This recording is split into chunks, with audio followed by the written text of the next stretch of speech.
आप देख रहे हैं कर्तव्य एवं निष्ठा का बयान, साहित्य और संस्कृति का बयान, समता की आवाज बयान टीवी।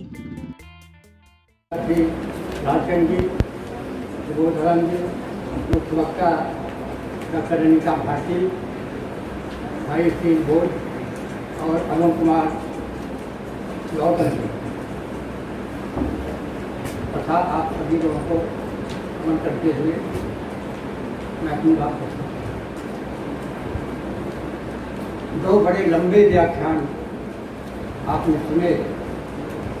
हमारे पर तो कोई फर्क नहीं पड़ता, हम लोग बोलते हैं, लेकिन आपके धैर्य की परीक्षा होती है। आपने कितना धैर्य रखा है।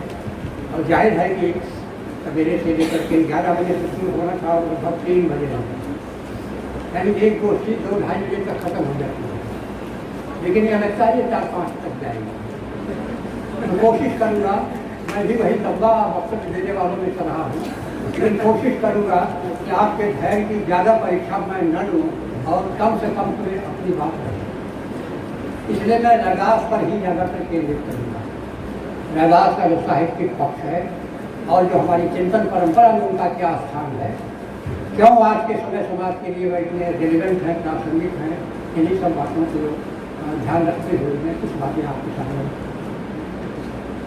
एक तो रैदास के नाम को लेकर मैं एक बात जरूर कहना चाहूँगा कि कई वक्ताओं ने उनको रविदास नाम से संबोधित किया। उनका जो लोग धर्मी नाम है, उनका अपना जो पूर्वांचल का हिंदी क्षेत्र का जाना पहचाना नाम है वह रैदास है। और बाद बाबू की कविताओं के भीतर जो रैदास आता है, यह रविदास ने पंजाब का संस्करण है। पंजाब में उनका रविदास के रूप में एक वो हुआ है और हम लोग उसे रैदास के रूप में। एक बार माता प्रसाद जी ने कहा था, जो भूतपूर्व महामहिम स्वर्गीय माता प्रसाद जी ने, बिल्कुल बड़ा जरूरत है, माता प्रसाद जी ने कहा कि रैदास का क्या महत्व है, यह बताते हुए कहा कि हमारे पूर्वी उत्तर प्रदेश में बनारस है, इलाहाबाद है, जौनपुर है, गाजीपुर, बलिया वगैरह वगैरह जो पूर्वांचल के जिले हैं, यहाँ चमार जात के लोग से अगर पूछा जाए कि आपकी जात क्या है,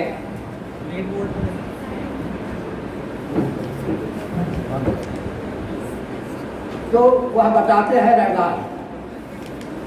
यानी रैदास इतना पॉपुलर रहा है लोक जीवन में, सामान्य जीवन में, कि किसी उससे जब पूछा जाता था कि आपकी जात क्या है, वह चमार नहीं कहता था, वह रैदास कहता था। यानी वह जात का, उस जातीय चेतना का वह सिंबल बन गया था रैदास। और यही नहीं बल्कि तो रैदासिया संप्रदाय ही बन गया है ना, रैदासिया पंथ बन गया पूरा का पूरा मतलब। यानी रैदास के नाम को अपने नाम से जोड़ लिया है, अपनी जात के साथ समाहित कर लिया है, वह रैदास। अब विडंबना यह है कि रैदास की वाणी, रैदास की बात पूर्वांचल में या बनारस में उस बुद्धिजीवियों के बीच नहीं सुनी गई, उतनी नहीं सुनी गई जितना पंजाब में सुनी गई। पंजाब ने रैदास को सुना, मनन किया, ध्यान किया, और जालंधर उसका केंद्र ही था। तो सुने गए पंजाब में। यहाँ पर क्या हुआ, यहाँ पर मतलब साहब जी ने एक बार कहा था कि रैदास की वाणी यहाँ नहीं सुनी गई, यहाँ तो तुलसीदास की वाणी सुनी गई। सही कहा। अब देखिए कि यानी एकदम से उत्तर प्रदेश के हिंदी क्षेत्र में आप देखिए तो तुलसीदास के लिए हुआ हुआ का स्वर सुनाई पड़ता है। एक ने कहा तुलसीदास हुआ हुआ हुआ शुरू हो गया। कबीर रैदास का नाम ले लीजिए तो भों भों भों भों का स्वर सुनाई पड़ता है। यह विरोध की, यह परस्पर विरोधी परंपराएं हैं। रैदास को समझना है, कबीर को समझना है, मध्यकाल के उत्तर भारत की संत परंपरा को समझना है, तो उस समय हमारे भारत की चिंतन परंपरा को समझना पड़ेगा, हमारी चिंतन परंपरा के अंतर विरोधों को समझना पड़ेगा। और जो परस्पर विरोधी चिंतन परंपराएं हैं उसमें कबीर, रैदास या उत्तर भारत के संत कहाँ खड़े हैं, यह देखिए। मोटे तौर पर अगर देखा जाए तो एक तरफ तो हमारी क्रांतिकारी परंपरा रही है, जो श्रमण परंपरा से शुरू होती है और खासतौर से बुद्ध की परंपरा में आती हुई विकसित होती है, जो हमारे यहाँ से रही है। और उसका विकास आगे चलकर यहाँ हुआ है निर्गुणधारा के संतों में और आगे चलकर के। मैं हमारे भारतीय नवजागरण के व्याख्याकार जो मुख्य धारा के आलोचक हैं व्याख्याकार हैं, वही लोग बराबर स्थापित करते हैं कि हमारे नवजागरण के 4 चरण हैं। मार्क्सवादी रामविलास शर्मा उस नवजागरण को जोड़ने के लिए पहला चरण ऋग्वेद में ढूंढ लेते हैं। नवजागरण का पहला चरण ऋग्वेद में है और दूसरा चरण कहाँ ढूंढते हैं? पुराण काल में है। और तीसरा चरण कहाँ है? भक्ति आंदोलन में है। और चौथा चरण कहाँ ढूंढते हैं? 1857 में। मैं इसके समानांतर 3 सामाजिक क्रांतियां मानता हूँ। ये 4 चरण नहीं, 3 सामाजिक क्रांतियां हुई हैं। पहली सामाजिक क्रांति है गौतम बुद्ध की सामाजिक क्रांति। दूसरी सामाजिक क्रांति है कबीर रैदास की संत परंपरा की सामाजिक क्रांति। उत्तरी भारत के संतों की परंपरा जो है वह दूसरी सामाजिक क्रांति है मध्यकाल में जो हुई। और तीसरी जो सामाजिक क्रांति है वह आधुनिक काल में फुले और अम्बेडकर पेरियार की सामाजिक क्रांति है। ये 3 सामाजिक क्रांतियां हैं। मैं इन्हीं और बहुजन समाज की जो वैचारिकी है, वैचारिकी का आधार है, वैचारिकी की सोच का जो आधार है वही बहुजन वैचारिकी का आधार यही बुद्ध का, कबीर रैदास की परंपरा, नानक की परंपरा, नामदेव की परंपरा, चोखामेदा की परंपरा, या संतों की परंपरा। और यह क्रांति है और फुले अम्बेडकर की सामाजिक है। और इन्हीं क्रांतियों के बरक्स जो है प्रति क्रांतियां हुई हैं। बुद्ध की सामाजिक क्रांति के बरक्स से आप देख लीजिए तो शंकराचार्य कुमारन की प्रति क्रांति शुरू हो जाती है।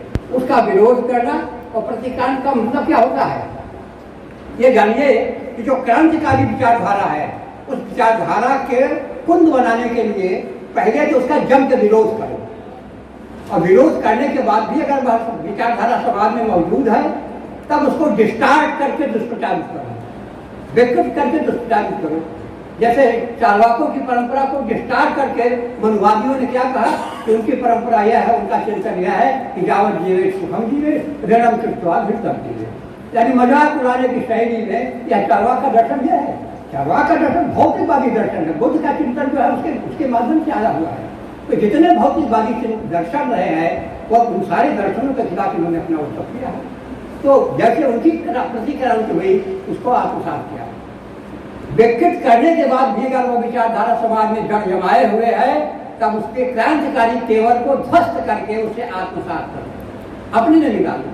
शंकर और कुमारी ने बुद्ध के क्रांतिकारी तेवर के साथ जो सलूक किया उसका दुष्प्रचार किया, तो मरोड़ के व्याख्यान किया और उसके बाद भी जब जिंदा रहा तो उसकी धार तेज उसकी जो धार थी उसकी धार को कुंद बना करके अपने में शामिल कर।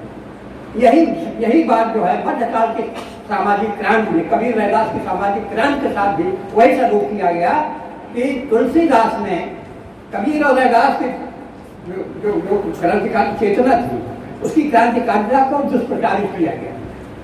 निंदा है वेद पुराण, ये लोग ऐसे हो गए हैं कि वेद पुराण की निंदा करते हैं वगैरह वगैरह करते हैं, तमाम दुष्प्रचारित किया गया।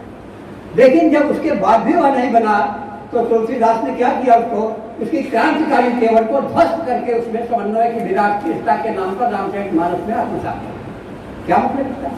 यानी अब बुद्ध को पढ़ने की जरूरत नहीं, शंकराचार्य को पढ़िए, उन्होंने उसमें आत्मसात कर दिया है। अब कबीर रैदास को या नाथों सिद्धों को पढ़ने की जरूरत नहीं है, तुलसीदास को पढ़िए, तुलसीदास के रामचरितमानस में सब उसका समाहित हो गया है। और तुलसीदास का मानस क्या है? प्रतिक्रांति का साहित्य है। कबीर रैदास की क्रांति के विरुद्ध प्रतिक्रांति का साहित्य है जो सुधारवाद के भीतर जाता है। और सुधारवाद बहुजन समाज की क्रांतिकारी चेतना है, पर सुधारवाद हमारा नहीं है। सुधारवाद वहाँ होता है जहाँ पर कि आप थोड़ा बहुत कुछ छूट पैदा करते हैं। जब इमारत एकदम जर्जर हो गई है तो इमारत को जर्जर इमारत को ढहा करके हमें नई इमारत बनाना पड़ेगा। और यह क्रांतिकारिता के द्वारा होता है, परिवर्तनकामी आंदोलनों के द्वारा होता है। बुद्ध का आंदोलन परिवर्तनकामी आंदोलन था, संतों का आंदोलन कबीर रैदास का आंदोलन परिवर्तनकामी आंदोलन था, नव निर्माण का आंदोलन था, एक नए समाज के निर्माण का आंदोलन था। और सबके खुले अम्बेडकर तो और ज्यादा व्यापक हुआ उसका। तो ये जो आप चीजें देखेंगे ये सुधारवाद के नाम पर होते हैं। उसमें मरहम पट्टी करना, कुछ कर देना, मरहम पट्टी सुधारवादी करते हैं, समाजवादी करते हैं, या प्रतिक्रांति करने वाले शंकराचार्य ने किया था, कुमारों ने किया था, तुलसीदास ने किया था। और आज के मनवादी व्यवस्था के जो लोग हैं वह बहुत बुद्ध के आंदोलन को यानी बुद्ध के आंदोलन को अम्बेडकर के आंदोलन को दरकिनार करने के नाम पर अपना करते हैं। ये बड़ी महत्वपूर्ण बातें हमसे। तो इसलिए रैदास का जो छूट रहा है, कई बातों पर लोगों ने बहुत ज़्यादा विचार किया, क्योंकि जातिवाद उनका मुख्य है। क्योंकि मध्यकाल के कबीर और रैदास ने उस समय की सबसे जल्दी समस्या को उठाया।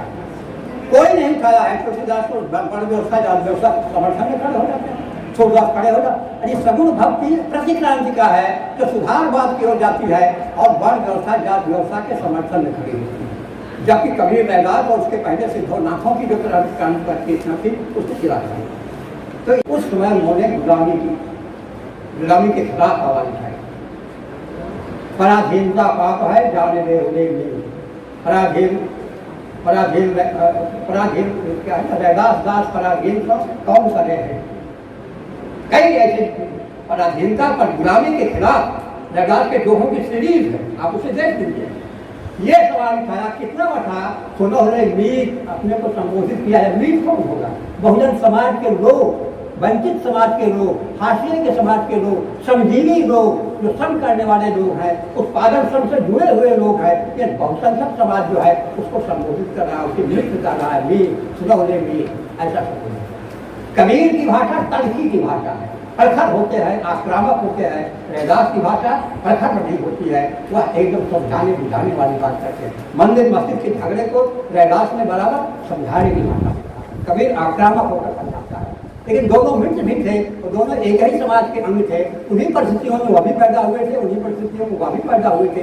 एक का स्तर आक्रामक था और दूसरे का एक प्रकार से सामंजस्य। तो यह किया। अब आप कल्पना कीजिए कि उसके 600 साल बाद ज्योतिबा फूले ने किताब लिखी गुलामगिरी। पहली बार आवाज उठाई थी जो रैदास ने, उसका विकास आपको दिखाई पड़ता है ज्योतिबा फूले ने गुलामगिरी लिखी है। हमारे सारे वंचित समाज के लोगों के ब्राह्मणवादी वर्चस्व या धार्मिक वर्चस्व जो रिलीजियस ब्यूरोक्रेसी रही है उसके खिलाफ ज्योतिबा फूले का भी संघर्ष है, पेरियार का भी संघर्ष है, साहू जी महाराज का भी संघर्ष है। ये जो रिलीजियस ब्यूरोक्रेसी रही है, धार्मिक वर्चस्ववाद रहा है, उसको तोड़ करके उन लोगों ने एक समतामूलक समाज निर्माण की कोशिश की।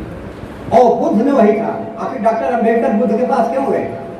क्योंकि उसमें उनके आंदोलन से, उनकी क्रांतिकारिता से एक समतामूलक समाज का रूप वहां दिखाई पड़ा है ना। त्रिसूत्र है ना, समता स्वतंत्रता और बंधुत्व का त्रिसूत्र नहीं, बहुत बुद्ध के चिंतन में मिला और बुद्ध के पास इसलिए जाना पड़ा। क्या मतलब यह है कि बुद्ध के पास गए तो शिवधारी भिक्खु थोड़ा बन गए। उनकी विचारधारा, उनकी क्रांतिकारी चेतना, उस क्रांतिकारी चेतना से प्रभावित होकर के अपने बहुजन समाज के लिए क्रांतिकारी चेतना को देने के लिए उन्होंने जातिवाद के खिलाफ लड़ना हुआ तो बुद्ध के साथ खड़े थे। सड़क पर साधु संतों के साथ घूमती थी और उनको हमेशा वर्ण संकटता का खतरा मंडराया करता था कि अगर उन साधुओं के साथ जाएंगे तो नीची जात के लोग, ज्यादातर साधु संत तो निम्न वर्गीय जातियों से आए हुए थे। उनकी क्रांति थी, निम्न वर्गीय जातियों की क्रांति थी। पहली बार मध्यकाल में उनके अपने साधु महात्मा पैदा हुए, उनके अपने विद्वान पैदा हुए, उनके अपनी पहली बार लेखक पैदा हुए। वह बड़े से नीचे नहीं उतर था, इसलिए इस तरह की बात हुई। तो वहाँ गए और सड़कों पर घूम घूम कर मतलब उसके साथ कर रहे हैं वहाँ पर लेकर। इसलिए उस चीज को समझिए कि सामाजिक जीवन में जो मान्यता की बात होती है, ले करके हम उसे कैसे देखेंगे। रैदास में जो पराधीनता का सवाल आज भी है, आजाद भारत में हम लोग आजाद होकर के भी गुलाम हैं और स्त्रियां तो बिल्कुल दलितों के सवाल को, स्त्रियों के सवाल को, चाहे मध्यकाल की सामाजिक क्रांति रही हो या फिर आज की सामाजिक क्रांति हो या पहले भी रही होगी, उनके सवाल को उस तरह से नहीं उठाया गया। अगर उठाया ही गया होता तो 21वीं शताब्दी में 90 के दशक से ही अस्मिताओं के आंदोलन न खड़े हो जाते, दलित आंदोलन, नारीवादी आंदोलन। अगर उनके सवाल को उठाया ही गया होता, कायदे से उठाया गया होता, उनके प्रश्नों को, उनके अधिकारों की बात की गई होती तो स्त्रीवादी लेखन क्यों होता, दलित लेखन हमारे सामने आता। आपकी जो कवियां हैं जो आपसे भूले हुई हैं, जो चूके हुई हैं, आपका ही हिस्सा है, भारतीय नवजागरण का हिस्सा से अलग मान के करते हैं। जो लोग आंख दिखाते हैं उन्हें उनके ये होना चाहिए कि आपके आधे अधूरे नवजागरण को पूर्णता प्रदान करने वाला अस्मिता आंदोलन है, दलित आंदोलन या नारीवादी आंदोलन या आदिवासियों का आंदोलन करने का तो स्वतंत्र। इसलिए लेकिन उनको बहुत देर तक वो ग्राह्य नहीं हुआ, स्वीकार्य नहीं हुआ है और अब धीरे धीरे मजबूरी है कि आपको उसके रूप में स्वीकार करना। यह रैदास की महिमा होती है वहाँ पर लेकर के कि सारे के लोग निराला जैसा आदमी राम की शक्ति पूजा लिखता है। पौराणिक परंपरा में तुलसीदास ने राम के मानस लिखा, तो निराला जैसा कवि जो है वो लिखता है और राम की शक्ति पूजा उनके लायक हुआ। लेकिन उनको भी यह बात स्वीकार करनी पड़ी मीराबाई के लिए, चरण छूकर क्या है, चरण छूकर कर रहा मैं नमस्कार, क्या किसके चर्मकार नहीं, अपने गुण और कर्म के द्वारा जो तुम चर्मकार हो, हे चर्मकार, मैं चरण छूकर तुम्हें नमस्कार कर रहा हूँ। ये जो नतमस्तक जो बुद्धिजीवी है, इंटेलेक्चुअल्स है, या जिनको बहुत ज्यादा बुद्धिमान माना जाता है, ढंग से माना जाता है, जातवाद ब्राह्मणवाद का भी समर्थन करते हैं, ऐसे लोगों को भी अपने गले के नीचे उतारना पड़ा। तो कबीर पर नहीं लिखा उन्होंने रैदास कर दिया। रैदास की विशेषता यह थी कि उन लोगों के प्रति वह तर्की के साथ नहीं बात करते थे, समझाने बुझाने की तरह से बात करते थे। उनकी बातें उतनी आक्रामक ढंग से नहीं आ पाती थी, इसलिए उनके लिए गड़ाई हो जाती थी। कबीर जो टूक कहने वाला था, उसकी बातें जो है उनको कबीर आ जाती थी। इसलिए एक क्रांतिकारी योद्धा को हम लोग याद करते हैं। और यह जान लीजिए कि जो यह सामाजिक क्रांति में मध्यकाल का मतलब क्रांति युवा भक्तिकाल नहीं, जो भक्तिकाल कहा जाता है। भक्तिकाल यदि भक्त के आवरण में भले वह लिपटा हुआ हो, लेकिन उसकी अंतरात्मा सामाजिक क्रांति की अंतरात्मा है। क्या कारण है? हजारों साल से जो दबाए गए थे, कुचले गए थे, पीड़ित किए गए थे, पहली बार वह खड़े हुए, उनके हाथ में कलम आती है और कलम बंद होकर के वह अपना आंदोलन खड़ा करते हैं। और जब ऐसा हुआ है तो उसका विरोध की प्रक्रिया भी बराबर होती रही है। इसलिए रैदास जो है हमारे उस क्रांति नायक के रूप में है, जो मध्यकालीन सामाजिक क्रांति के अग्रदूत हैं रैदास और कबीर। हमें उस रूप में उसको देखना चाहिए और उसको जात के दायरे से बाहर उठ करके हमें देखना पड़ेगा। और समतामूलक समाज के निर्माण की बात हम करेंगे, समता स्वतंत्रता बंधुत्व की बात भी हम करेंगे, तो जात से मुक्त होकर विचार करना पड़ेगा। वह चाहे वह मार्क्सवादी विचारक हो, चाहे वह अम्बेडकरवादी विचारक हो, कोई भी होगा जो मानवतावादी विचारक होगा, उसके खेमे से बाहर निकल करके ही वह जात सच्चाई है उसको लेते हुए। लेकिन जब समूह में आप जाएंगे, समाज की बात करेंगे, उससे मुक्त होकर विचारधारा का, जातवाद का विरोध करने का हक आपको तभी होगा जबकि आप जातवाद से मुक्त। अगर जातवाद से मुक्त नहीं है तो जातवाद की विचारधारा का विरोध नहीं होगा। और